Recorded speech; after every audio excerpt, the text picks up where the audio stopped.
लेकिन अरुण जी, मैं क्या ये एक तरह से क्या ये माना जाए कि बीजेपी या संघ परिवार ने ये महसूस किया है कि अगर हम इसका ज्यादा विरोध करेंगे तो डैमेज हो सकता है।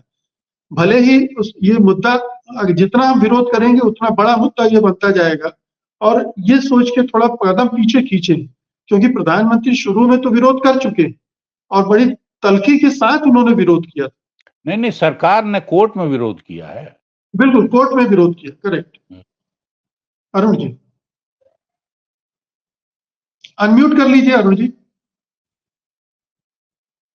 जी, आपने भी अपने आरंभिक बयान में जो बात कही कि कई मुंह से बीजेपी बोलती है, संघ के लोग बोलते हैं, और थोड़ा जटिल मामला है। जाति व्यवस्था अपने आप में जटिल है और भाजपा और संघ अपने आप में और भी जटिल संगठन है।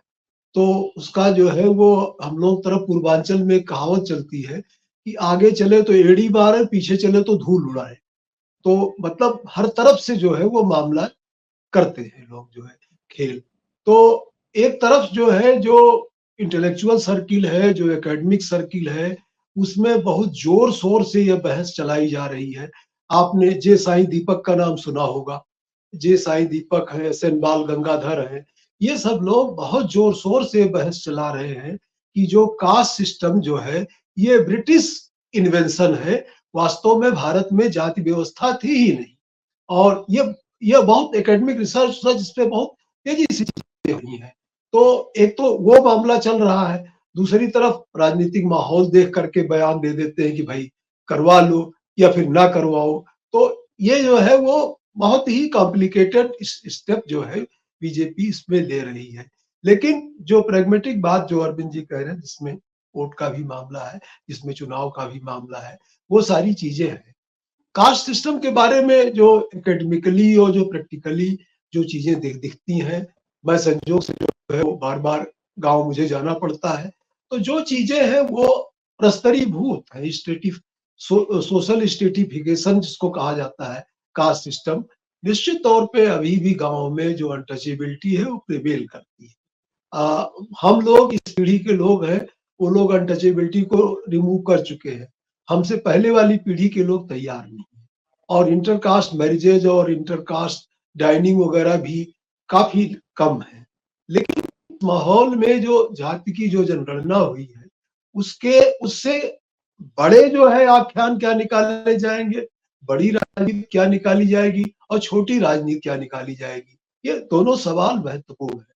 छोटी राजनीति तो ये है कि अभिन जी ने एक बड़ी बात कही, कर्पूरी ठाकुर ने इसकी जमीन तैयार की, रामानंद तिवारी ने जमीन तैयार की, लेकिन कर्पूरी ठाकुर को कपटी ठाकुर किसने कहा?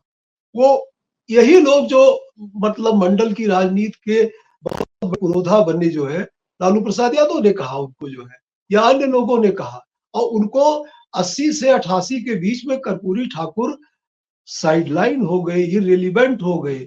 जिस कर्पूरी फार्मूला की सबसे ज्यादा चर्चा होती है, उन कर्पूरी ठाकुर को उन्हीं के शिष्यों ने इररिलेवेंट कर दिया। तो कास्ट पॉलिटिक्स के अपने कॉन्ट्रडिक्शन। भागवत जी के बयान को किस तरह से देखते हैं आप?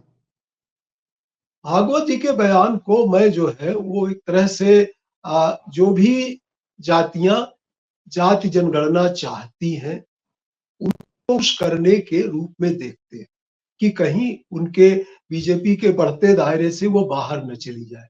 उनके भीतर एक आशा का संचार वो करते रहते हैं, और बाकी वो तमाम जातियों को उनके पास जाति के आंकड़े 2010 और 11 में जो कास्ट सेंसस हुआ था, वो आंकड़े उनके पास हैं, और उन आंकड़ों का वो अच्छी तरह से इस्तेमाल कर रहे हैं। उन्होंने दूसरे इस्तेमाल ना कर सके इसलिए उनको डिक्लेयर नहीं किया है। अब एक नई मांग उठ रही है, क्योंकि वो यूपीए के सरकार के कार्यकाल में हुआ था, आप करवाइएगा ज्यादा ऑथेंटिक होगा।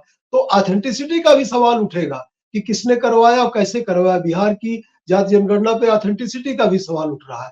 तो दे वांट टू कंफ्यूज। मुझे यह लगता है कि वो सोसाइटी को कंफ्यूज करके और जो है अपने वोट बैंक को इनलार्ज करने में बहुत होशियार है। महिला आरक्षण बिल पास हो गया, अच्छा जाति जनगणना होगी, इस पे बहस चलेगी, जब बहुत लोगों तक पानी आ जाएगा तो कर देंगे, नहीं करेंगे जो है। लेकिन बेसिकली जो बात क्रांतिकारी होने की अरविंद जी कह रहे थी, इस कास्ट सिस्टम को रिमूव करना है, ये इसकी कोई प्रतिस्थापना, कोई तैयारी नहीं है। ढीला ढाला कास्ट सिस्टम बना रहे, उसका फायदा लेते रहे और छोटी जी। और दलित और पिछड़ी जातियों को ये एहसास न हो कि आरएसएस उनकी उपेक्षा कर रहा है। तो इसी में मतलब जो है वो सोशल इंजीनियरिंग चलती रहे, पावर शेयरिंग चलती रहे, लेकिन theoretically ideologically caste system Bharat से चला जाए, इसकी कोई संकल्पना, इसका कोई संकल्प नहीं, वो आरएसएस तो बीजेपी में नहीं है। सत्य हिंदी का ऐप डाउनलोड करें गूगल प्ले स्टोर पर।